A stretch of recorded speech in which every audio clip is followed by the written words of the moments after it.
بسم الله الرحمن الرحيم. السلام عليكم ورحمة الله وبركاته.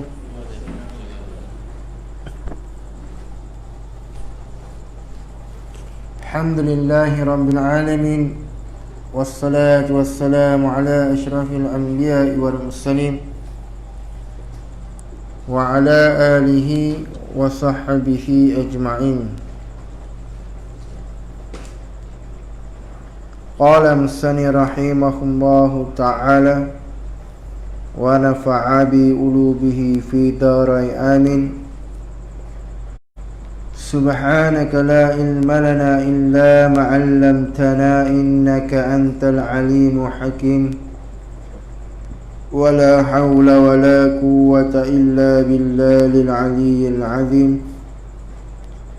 ولا حول ولا قوة إلا بالله العلي العظيم. ولا حول ولا قوة إلا بالله العلي العظيم. أما بعد. Alhamdulillah, syukur kita kepada Allah Subhanahu wa ta'ala, diberikan ke atas kita taufik dan hidayah, dapat kita bersama-sama berkumpul di dalam pengajian tauhid kitab Baquratul Amani. Alhamdulillah. Baik, kita teruskan perbahasan kita pada muka surat berapa?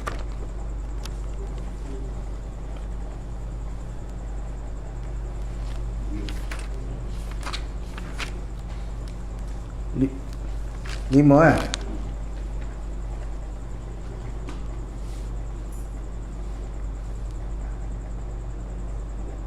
Sembilan daripada bawah.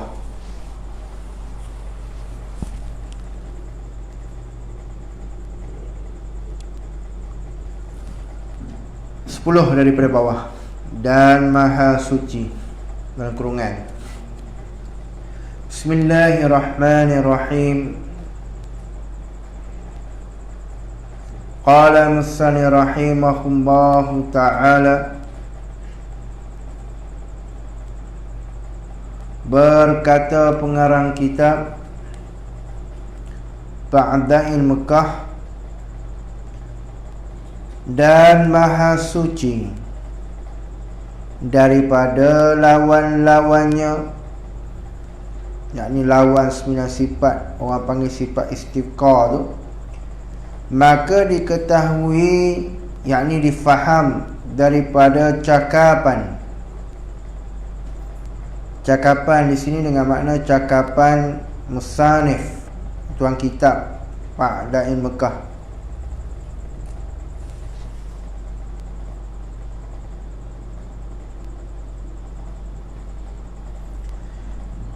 Yakni daripada cakapan musannif itu kerana makna lafaz tutur Tuhan itu tumpanan difahamkan dengan cakapan itulah.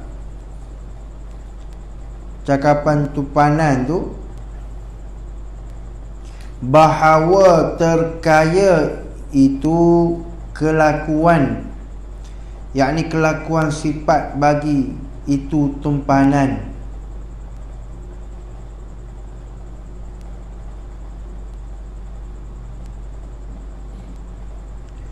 Bagi itu tumpanan, yakni jadi semua itu nak tumpang kepada zat Allah, maka zat Allah itu tentulah terkaya, tak boleh miskin. Contohnya kita manusia ni bergantung kepada Allah, rezeki, jodoh, yakni segala-gala perbuatan kita tu tak dapat tidak, perbuatan itu nak mesti apa dia? Bergantung kepada Allah. Jadi di zat Allah itu mesti terkaya, yang mana boleh orang ataupun barang itu menumpang di diri dia. Itu masuk tumpanan. Ada dobit tak itu? Tumpanan. Ada? Tak ada.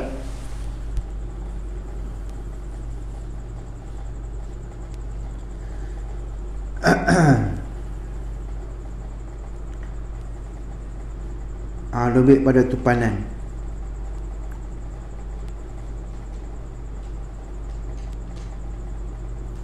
Yani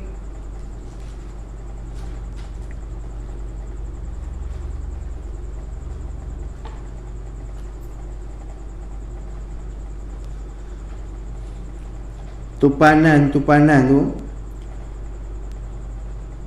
semua perkara itu nak tumpanan kepada zat Allah. Semua perkara itu nak tumpanan pada zat Allah. Maka zat Allah itu tentulah terkaya. Maka zat Allah itu tentulah terkaya.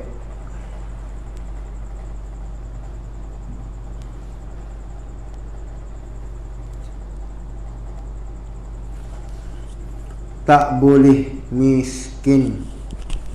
Tak boleh miskin.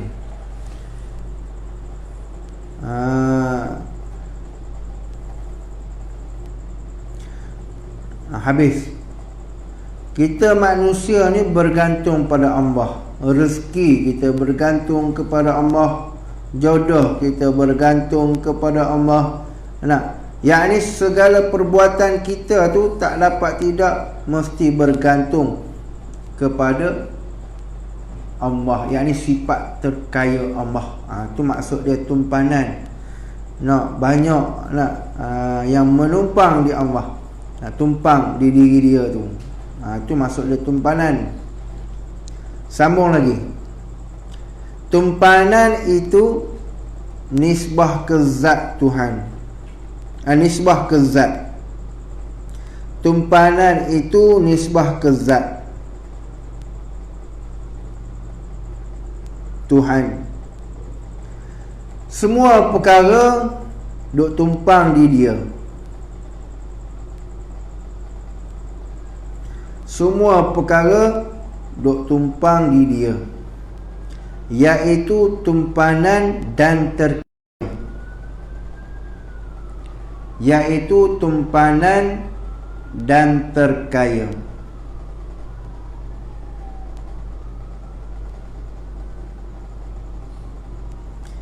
Iaitu tumpanan dan terkaya. Balik dia itu lepas serba serbi. Balik dia itu lepas serba serbi. Maka kedua-dua itu bersatu duduk sekali.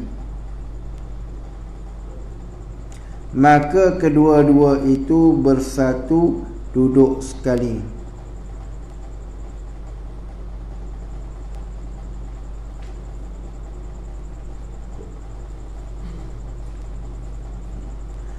Terkaya ini makna dia tidak berhajat kepada benda yang lain. Terkaya ini makna dia tidak berhajat kepada benda yang lain. Tumpanan pula, ada pun tumpanan, adapun tumpanan ini semua perkara itu tumpu di atas dia belaka. Semua perkara tumpu di atas dia belaka. Tumpu di dia belaka.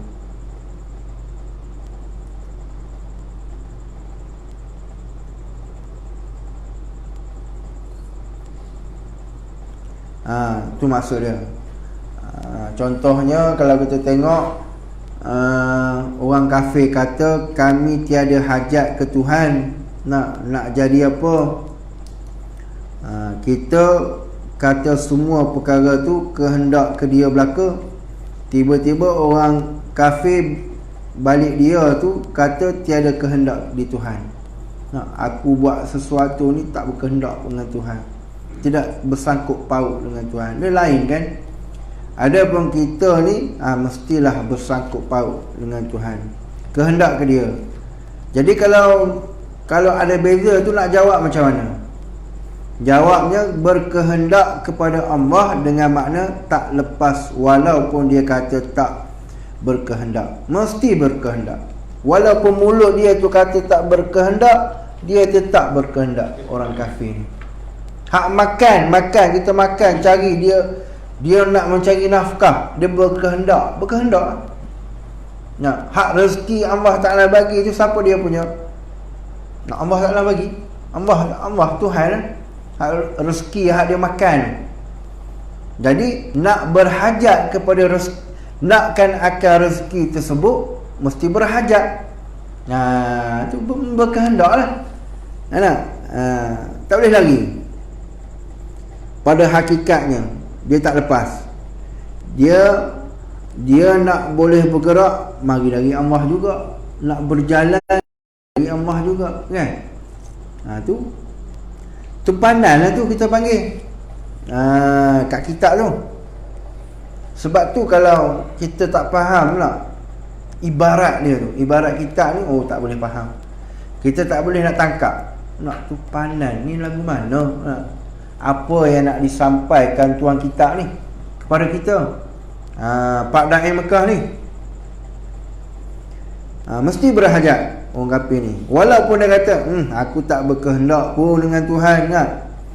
Tapi pada hakikatnya berkehendak dia dengan Tuhan. Itu pada hakikat dia. Walaupun dia kata tak berkehendak, tetapi pada hakikatnya dia tak lepas. Dia nak bergerak, datang daripada Allah. Dia nak bercakap, datang daripada Allah.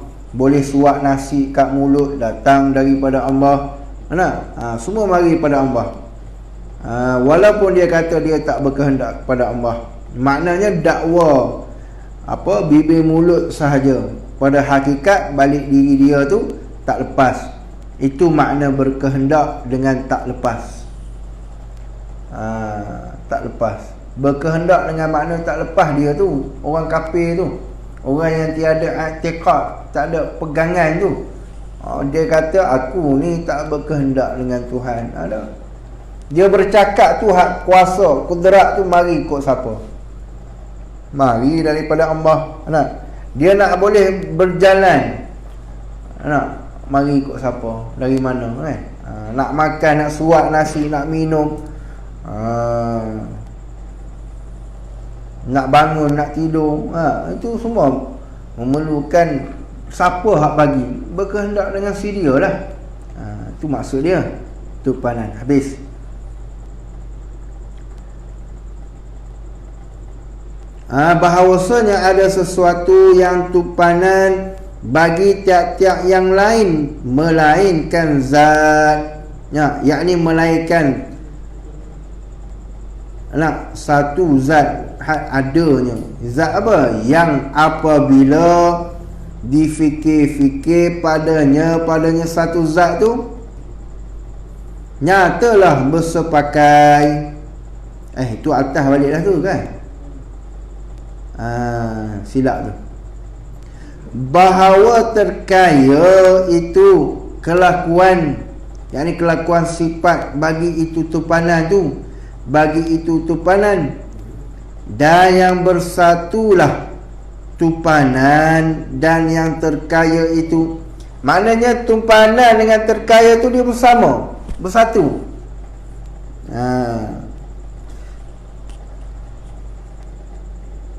Cuma yang terkaya ni balik dia tu tak berhajat kepada benda yang lain. Tu terkaya.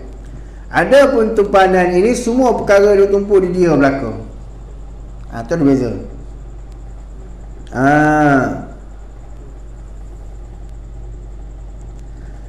Dan tiada membenarkan akal kita tu bahawa ada tupanan bagi tiap-tiap yang lain, yakni yang lain daripada Allah. Oh, balik akal kita tak boleh terima.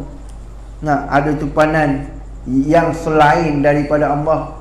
Kalau di Tuhan boleh terima lagi, kalau selain daripada Tuhan tak boleh terima. Faham tak maksud dia? Yang kita kata hak makan tadi, hak kita kata tadi minum tadi, berjalan tadi tu, mestilah bergantung kepada Allah pada hakikatnya. Tapi di sini apa yang musannif kata, dia kata mana tadi? Dan bersatulah. Tiada membenarkan. Akal ni tak boleh terima. Sebab apa akal ni tak boleh terima? Bahawa ada tupanan bagi tiap-tiap yang lain, yakni yang lain daripada Allah. Ada pula satu makhluk yang ada yang kita bahas tadi di Tuhan. Tak boleh terima tak dia akal? Tak boleh terima.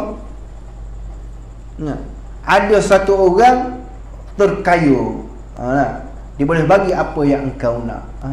Tu maksud dia tak boleh terima perkara tu. Yang tersebut itu melainkan satu zat jua, yakni zat Tuhan, zat Allah. Hak kata semua perkara tu kehendak ke dia, balik dia tu orang panggil tumpanan. Akal kita tak boleh terima melainkan satu zat sahaja, iaitu zat Tuhan.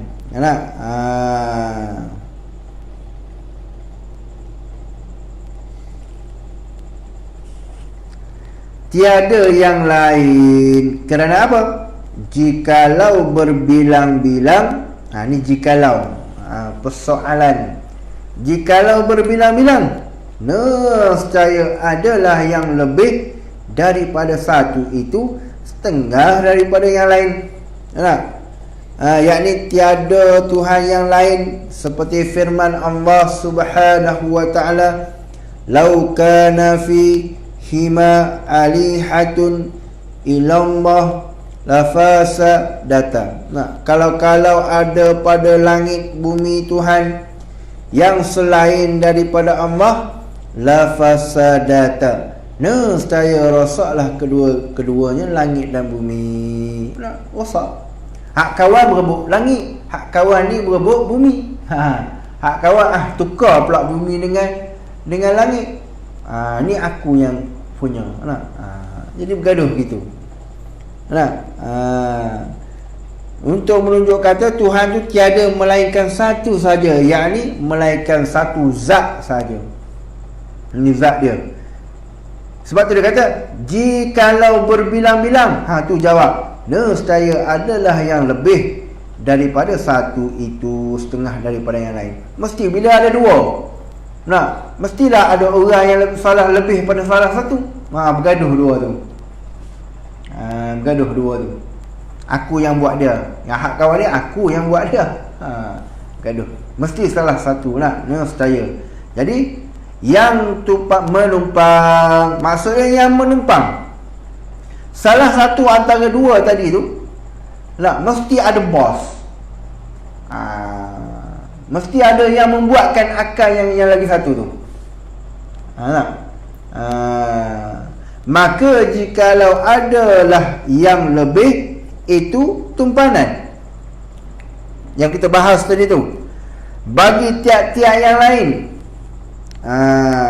Jadi contohnya Pak Lah lagi tumpang dengan Mat, ataupun Mat tumpang Pak Lah. Juga nescaya adalah yang satu itu daripada yang lain yang menumpang. Maksud dia apa dia Tuhan? Tuhan itu tumpanan sekalian alam. Hak alam ni tumpang ke dia.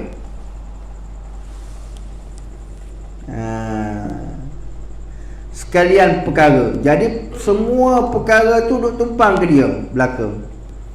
Kita ni hak pertama tu contoh. Mat. Hak kedua Pak Lah. kedua-dua masing-masing dakwa dia tu Tuhan belaka. Contohlah dia tu dakwa diri dia, Hak Mat pun dia mengaku diri dia Tuhan, Pak Lah pun mengaku diri dia Tuhan. Jadi bergaduh dua tu. Tumpanan sekian perkara tu, kalau gitu apa makna Tuhan? Tuhan itu Tuhan sekalian perkara. Jadi kalau kita kata Mat tu Tuhan, Pak Lah tu pun hak macam mana? Pak Lah tu, kalau Pak Lah tu Tuhan, semua perkara tu Pak Lah belaka. Kalau begitu hak Mat tu lagu mana? Jadi tak ada soal. Mesti ada satu. Dia tak boleh dua. Sebab tu dia kata tidak boleh berbilang-bilang. Kerana apa? Jikalau berbilang-bilang, bila sebut jikalau, hak benda tu mustahil. Jawab mustahil. Itu orang panggil Pak Lah tu. Kalaulah kata Pak Lah dengan Pak Mat tadi, Pak Lah yang buat Pak Mat, maknanya Pak Mat bergantung tumpanan kepada Pak Lah. Jadi Pak Lah tu bersifat terkaya dia panggil.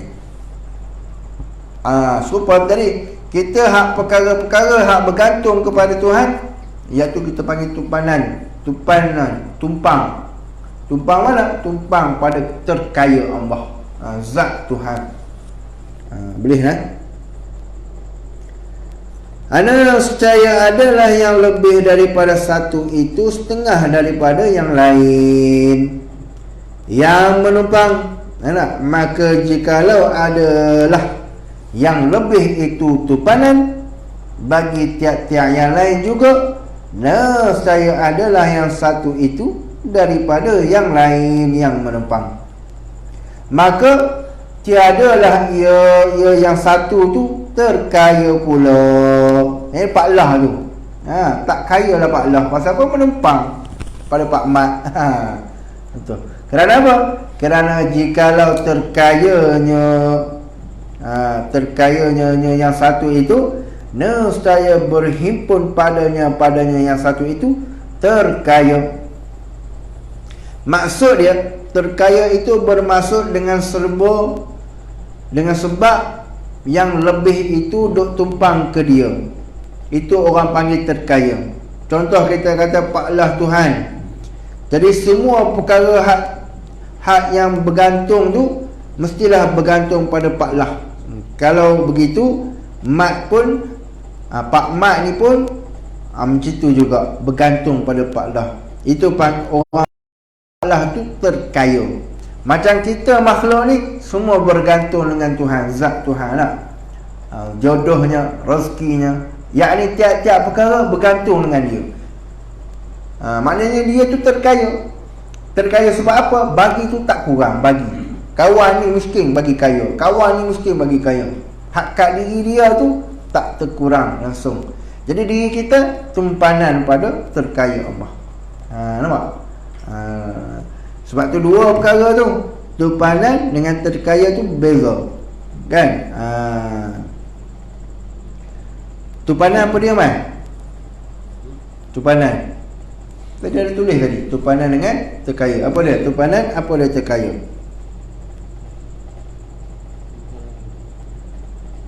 Yang menumpang di Allah. Tumpanan ini semua perkara duk tumpu di diri Tuhan. Terkaya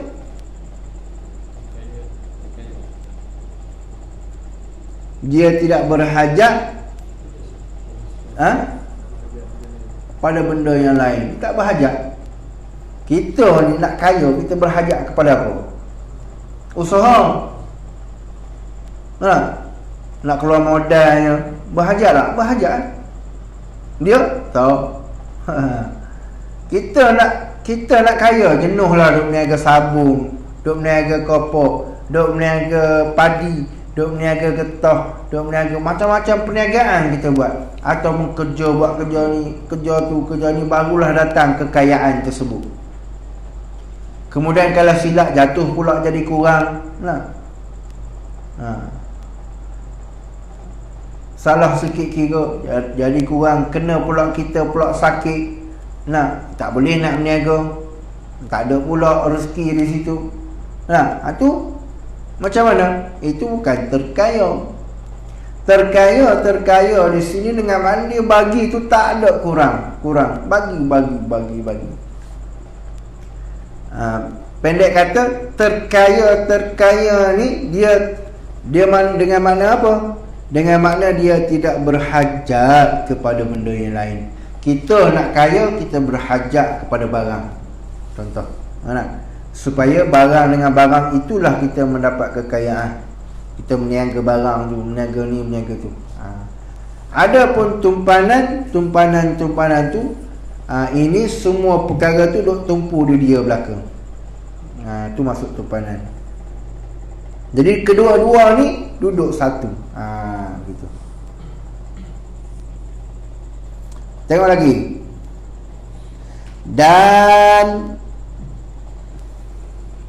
Dan terkaya dan menumpang, dan iaitu berhimpun, terkaya dan menumpang. Tu yang kita kata tumpanan dengan terkaya tu bergabung jadi satu tu, berhimpun tu mustahil. Benda itu tidak tertegah. Kerana apa? Berhimpun padanya tiap-tiap satu daripada kedua itu yang berlawanan, iaitu terkaya lagi menumpang. Itu maksud dua yang berlawanan, bukan jadi satu. Nampak? Terkaya menumpang jadi satu, bukan. Maksud dia terkaya tu dengan maksud terkaya lagi menumpang. Itu maksud dua yang berlawanan. Contoh Qarun terkaya tak? Kaya. Dari satu Fir'aun kaya tak? Kaya. Ada beza dua tu. Ada beza cerita dia kan? Habis. Dan ada padanya kedua tu ketiadaan sesuatu daripada dirinya, yakni Tuhan tu yakni Tuhan bukan Tuhan. Tu maksud dia. Lebih sikit. Pada mana? Pada dirinya, yakni Tuhan bukan Tuhan tu.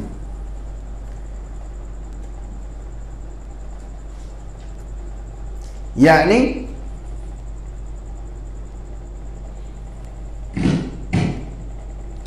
dakwa kata Tuhan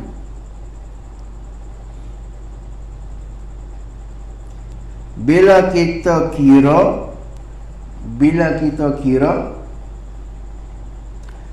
bukan dia Tuhan.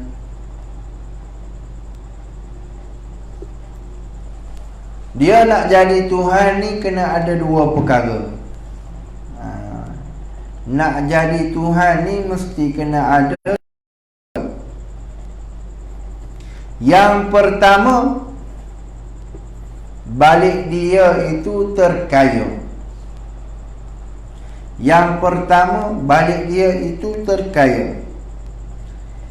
Yang kedua, balik zat dia itu berkehendak kepada dia belaka. Yang kedua, balik zat dia tu berkehendak kepada dia belaka. Jadi kalau ada dua ini, barulah boleh jadi Tuhan. Kita faham dah terkaya lagu mana. Jadi perkara itu memang tentu tidak ada.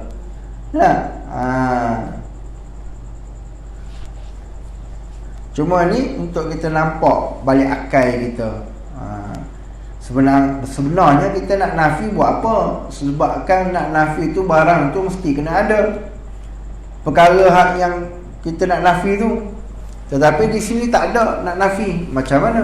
Cuma perkataan di sini untuk kita berfikir, balik akal kita. Oh, serupa ini rupanya cara perbahasan kita.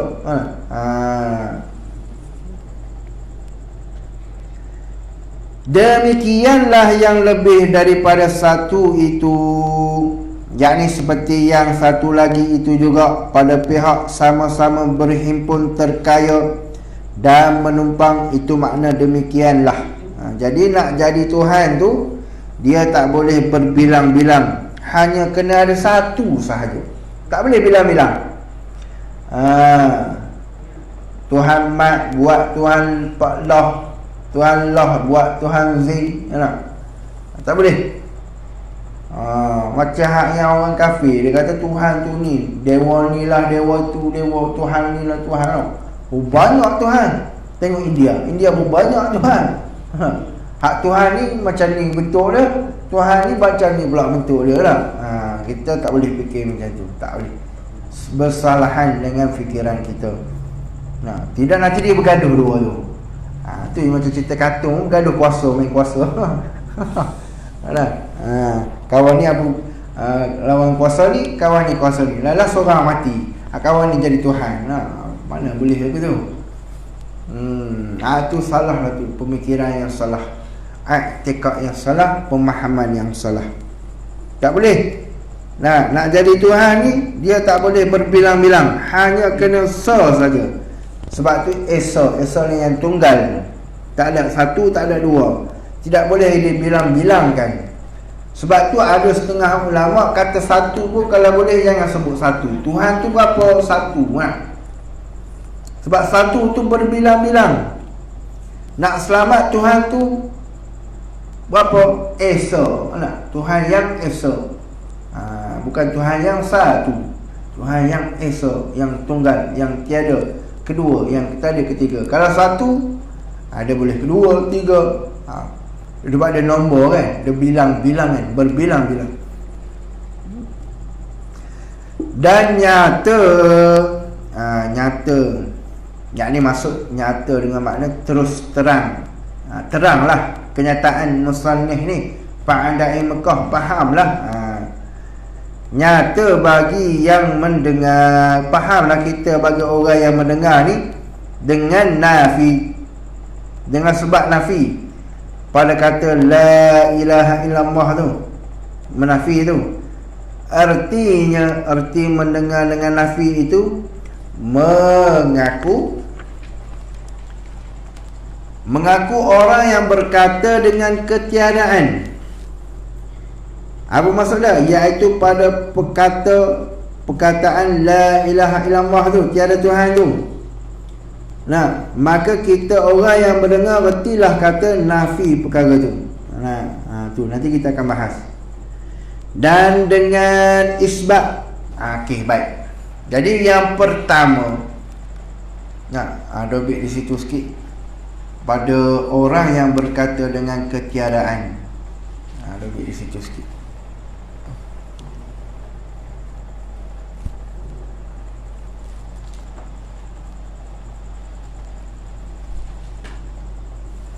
Yakni pada perkataan la ilaha, pada perkataan la ilaha, artinya tiada Tuhan.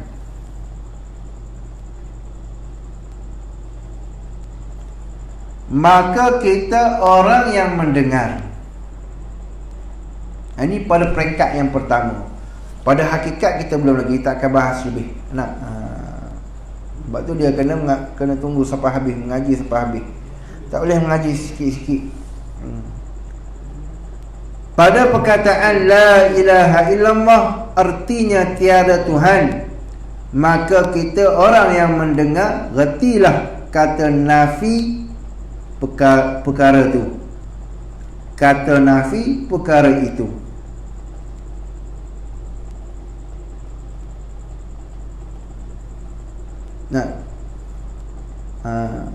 Faham tak? La ilaha, tiada Tuhan. Tiada Tuhan tu, apa maksud tiada Tuhan? hak lain-lain tu bukan Tuhan. Kita nafi dah. Ini bukan hakikat, ini pada permulaan nak belajar tu. Pada hakikat lain pula cara kita bahas nanti. Pada peringkat yang pertama, la ilaha, tiada Tuhan. Kita nafi tiada Tuhan tu. Tiada Tuhan yang lain-lain tu. Hak lain-lain, hak banyak-banyak kata hak mengaku Tuhan tadi. Contoh. Illallah. Dan dengan isbat. Itu isbat. Isbat ni menyabit. Erti isbat tu mengakunya orang yang mendengar dengan keadaan. Di mana dia mengaku?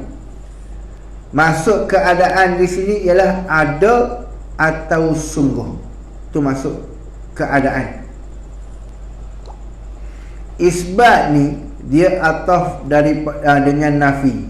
Seperti ilallah, maka orang yang mendengar itu retilah bahawa seorang itu mengikut Allah itu ada, mengaku Allah itu ada, ataupun Allah itu sungguh.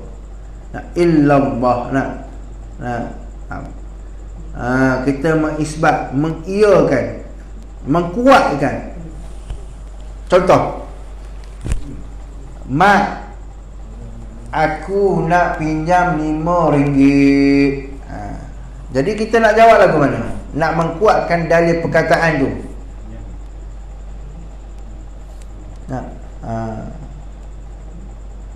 Macam mana, Man? Macam mana? Aku tak ada duit, melainkan yang RM1 ni je ada. Aku tiada duit. Aku tiada duit tu apa dia? Man, nafi. Aku tak ada duit. Nafi kan? Melainkan hak ni je. Isbat. Faham tak? Melainkan hak ni je. Kuat lah. Tak ada, mana ada duit, tak kuat lagi tu.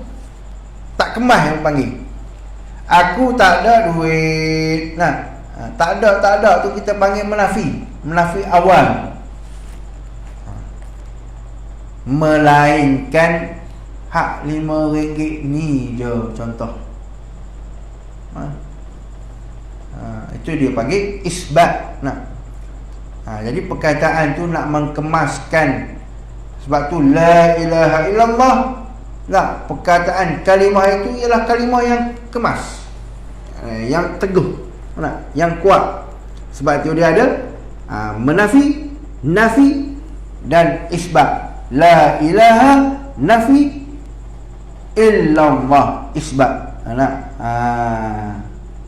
Tu nanti kita bahas lagi. Artinya, arti mengaku dengan keadaan pada perkataannya, perkataan orang yang berkata tu. Contoh, la ilaha, kering, nafi. La ilaha, tiada Tuhan, nafi. Illallah, isbat, melainkan dia jua Allah yang sebenar. Yang benar sebenarnya Allah Tuhan. Yakni la ilaha, tiada Tuhan, iaitu menafi. Setakat tu je. Setakat tu je. Illallah, iaitu istighna, isbat. Macam ni. Melainkan Allah, makna mengaku apabila mendengar mengatakan Allah itu ada, Allah itu sungguh. Orang yang mendengar ni. Sebab tu bila kita sebut la ilaha illallah, fahamlah di telinga kita hak mendengar ni begitu. Fahamlah?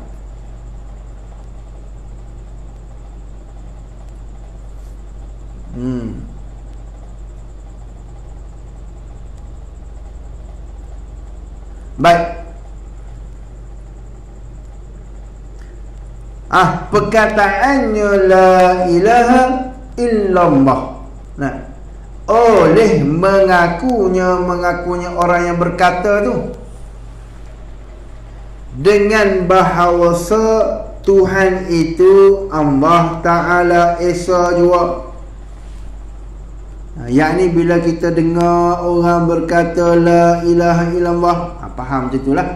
Bila orang sebut la ilaha illallah, maka kita retilah, kita fahamlah kata balik orang yang berkata itu dia mengaku. Nampak? Dia mengaku. Dia mengaku apa? Dia mengaku kata Allah itu Esa juga. Dia mengaku. Dia faham. Bila dia bercakap tu kita dengar apa dia cakap tu, kita fahamlah dia tu mengaku. Mengatakan Allah Ta'ala tu Esa. Tak ada dua, tak ada tiga, tak ada empat, tak ada lima. Kita bahas sebelum tadi tu. Pak Allah lah, Pak Mat tu kan. Maka yang ni selanjutnya pada kalimah la ilaha illa, la ilaha illa, la ilaha illallah. La ilaha maknanya kita menafi, illallah kita mengisbatkan. Fahamlah. Jadi bila kita sebut orang yang mendengarkan akan perkataan kita itu, balik orang yang berkata itu dia mengaku. Dia mengaku apa? Dia mengaku kata Allah itu Esa, Allah itu satu sahaja. Tak ada dua, tak ada tiga, tak ada empat. Macam tu. Boleh kan? Dobik sikit lah. Kat mana? Sekejap.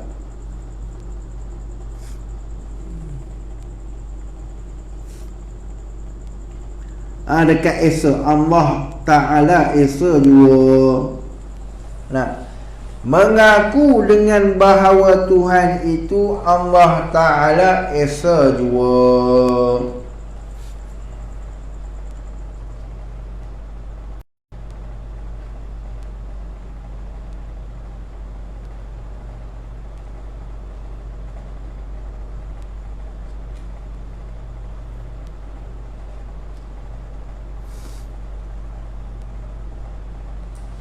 Boleh? Yakni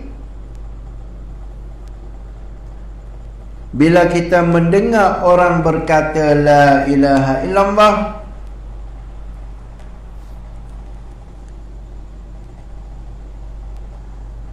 bila kita mendengar orang kata la ilaha illallah, maka kita retilah kata balik orang yang berkata itu,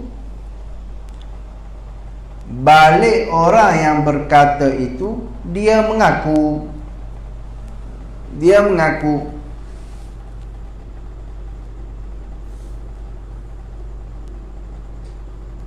Dia mengaku apa? Iaitu dia mengaku kata Allah itu Esa juga. Dia mengaku apa? Iaitu dia mengaku kata Allah itu Esa juga. Allah itu satu sahaja. Macam itulah. Maknanya begitu. Siapa-siapa sebut la ilaha illallah tu, makna fahamlah kita, kan? Kita faham gitulah. Baik, habis.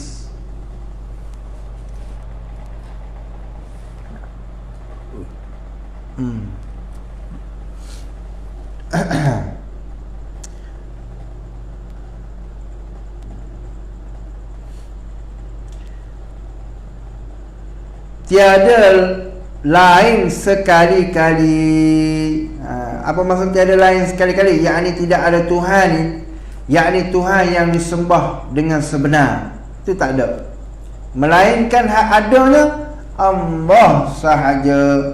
Itu apa makna sahaja? yakni tiada lain sekali-kali. Nampak dia tulis tiada lain sekali-kali. Lebih pada tiada lain sekali-sekali tu.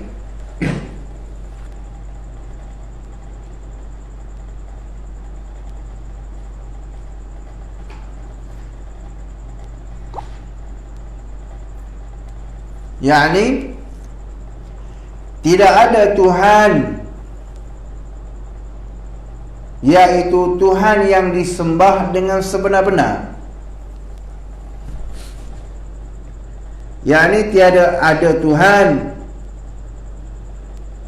yaitu Tuhan yang disembah dengan sebenar-benar. Itu tak ada. Itu tak ada, melainkan hak adanya. Nampak? Macam kita kata tadi lah, aku tak ada duit, melainkan hak adanya hak ni lah. Nampak? Yakni tidak ada Tuhan, yaitu Tuhan yang disembah dengan sebenar-benar tu tiada, tak ada, melainkan hak adanya Allah sahaja. Apa makna sahaja? Tiada lain sekali-kali. Itu makna orang panggil, atau tafsir bagi esa jua. Apa makna sahaja? Yakni tiada lain sekali-kali. Itu makna. Atau tafsir bagi esa. Atau tafsir bagi esa. Habis.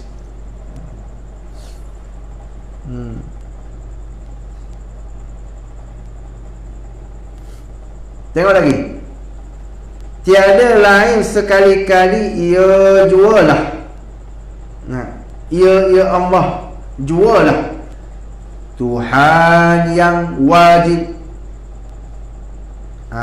Makna lah tu, Tuhan yang wajib. Artinya, arti yang wajib tu yang tentu. Wajib dengan makna yang tentu pada pandang. Maksud pandang-pandang di sini dengan makna fikiran. Yang tentu pada pandang, yakni yang tentu pada fikiran, akal kita tu, oleh bahawa ada baginya Allah itu 20 perkara. 20 perkara yang lagi akan datang, sebutnya itu perkara yang akan disebut oleh musannif tuan kitab, iaitu Pa'dain Mekah.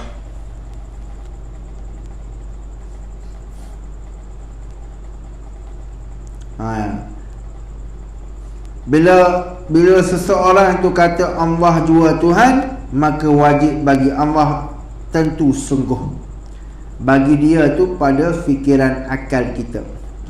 Bahawa ada bagi Allah Ta'ala itu 20 perkara yang wajib kita ketahui.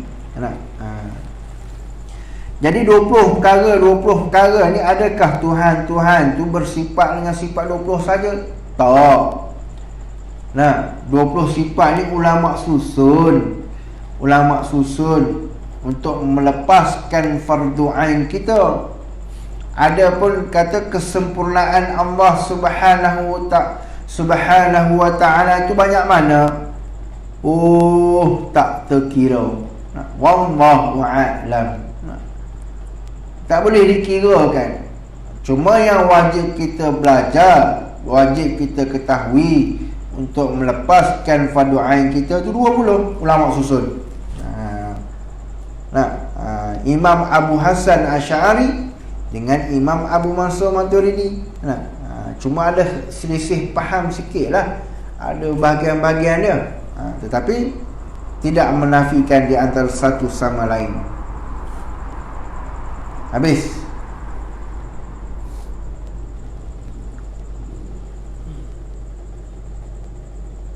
Sampai mana?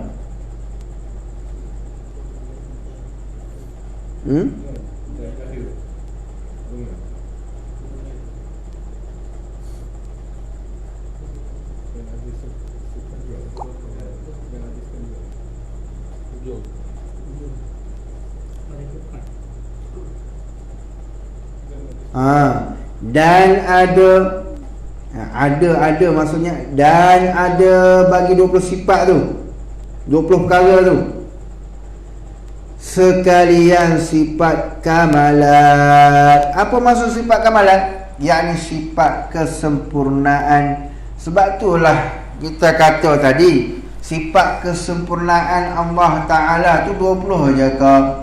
Tak banyak, tak terkira, tak boleh dibilang-bilangkan.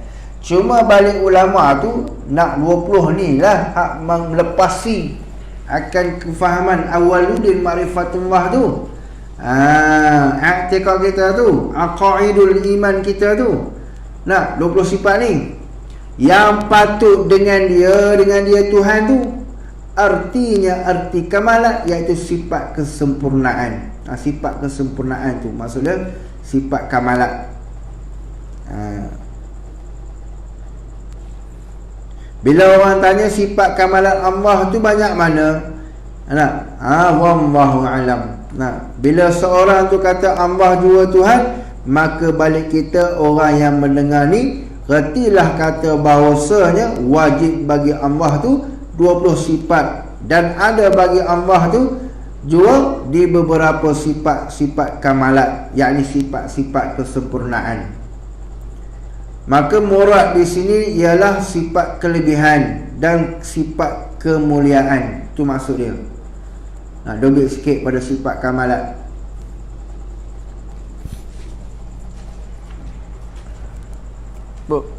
Suka mana?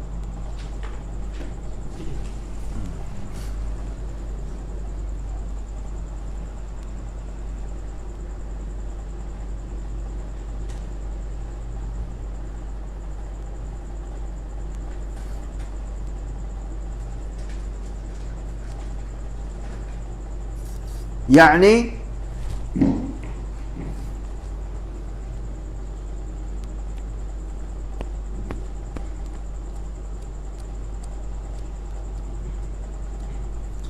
bila seseorang itu kata Allah jua Tuhan,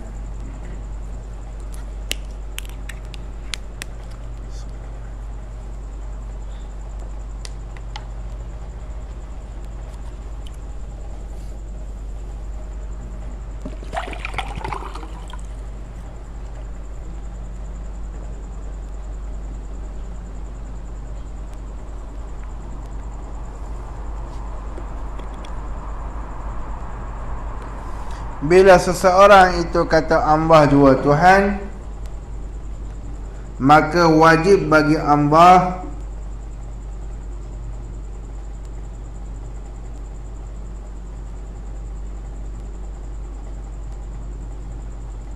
tentu sungguh.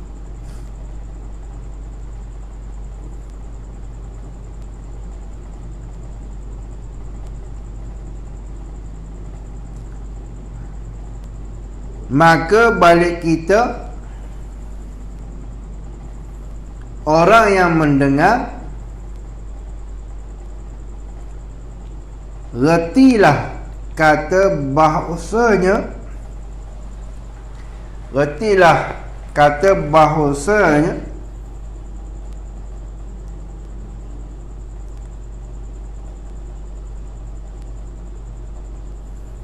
wajib bagi Allah 20 sifat.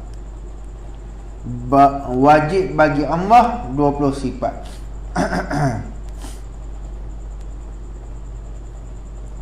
Dan ada bagi Allah itu juga,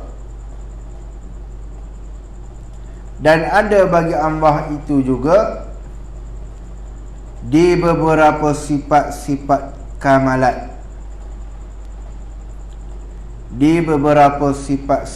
kamalat. Yakni sifat kesempurnaan.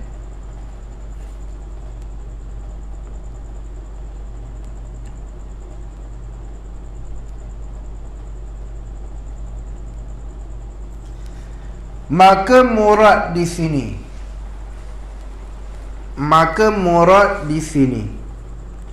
ialah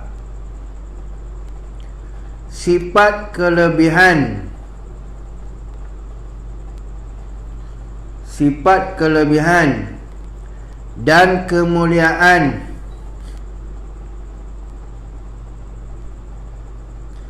bukanlah sifat kamalat itu, bukanlah sifat kamalat itu untuk nak menyempurnakan akan zat Tuhan, akan zat Tuhan, maka itu mustahil.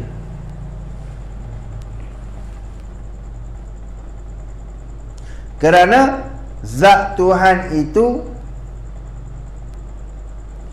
kerana zat Tuhan itu cukup sempurna.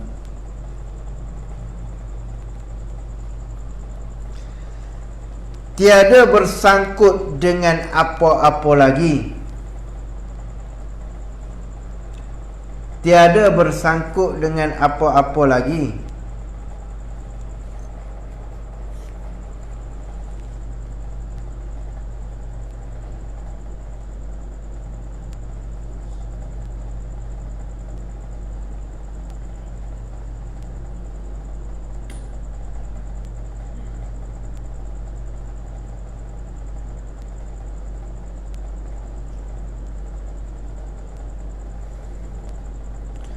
Maksudnya diri sifat itu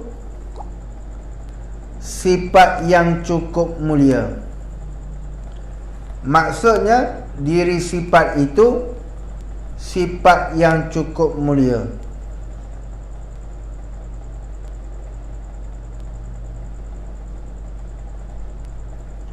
Maka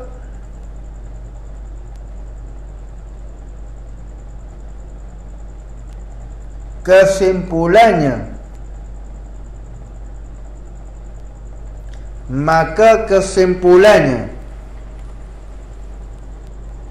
jangan kita tafsir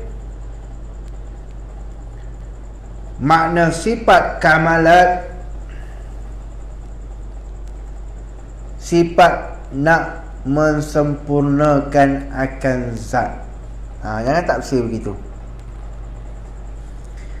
Kesimpulannya, jangan kita tafsir makna sifat kamalat, sifat yang nak mensempurnakan akan zat, maka itu tak betul. Maka itu tak betul. Dia kata apa? Dia kata Dia kata sifat kamalat itu nak menyempurnakan akan zat. Dia kata begitu. Kalau begitu, berartinya sebelum daripada nak bersifat itu, maka zat tu tak sempurna. Tak jadi, mustahil. Jadi kemudian bersifat dengan sifat itu, baru zat tu sempurna. Orang panggil sifat tu nak menyempurnakan akan zat. Maka perkara di situ salah. Zat tu dah sempurna dah.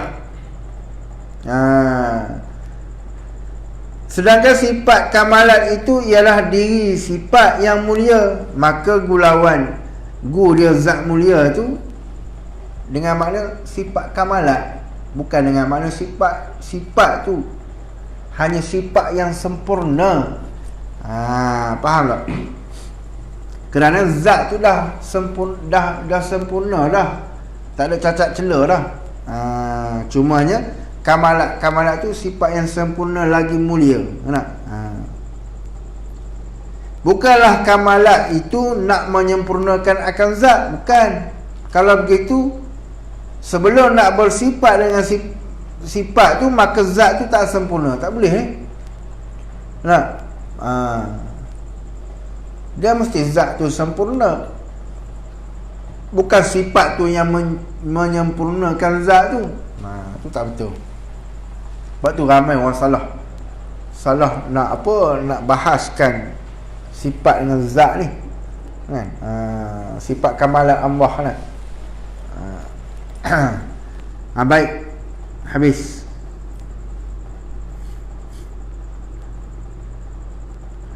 Panjang lubik tadi kan. Tu bagus tu. Baik.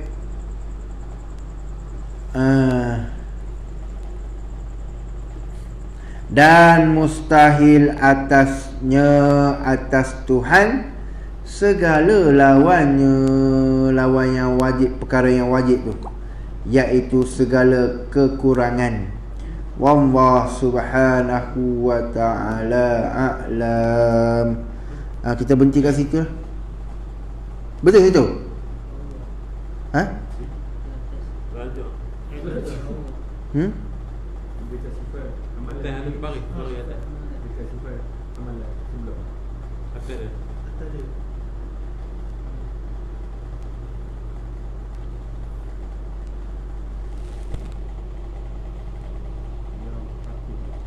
Yang tiada terhingga, yang tiada artinya arti kesempurnaan, yang tiada terhingga banyaknya sifat kamalat, dan mustahil atasnya, betul lah, dan mustahil atasnya Tuhan segala lawannya.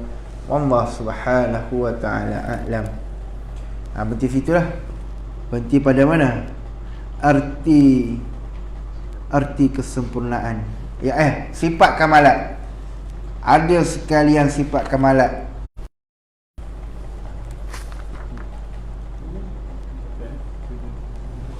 Bismillahirrahmanirrahim. Alhamdulillahi rabbil alamin. Wassalatu wassalamu ala ashrafil anbiya'i wal mursalin wa ala alihi wa sahbihi ajma'in.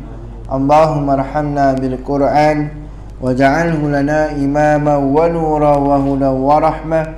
Allahumma zakkirna minhu ma nasina wa 'alimna minhu ma jahilna warzuqna tilawatahu al-laili wa atraf an-nahar waj'alhu lana hujjatan ya rabbal alamin. Walhamdulillah.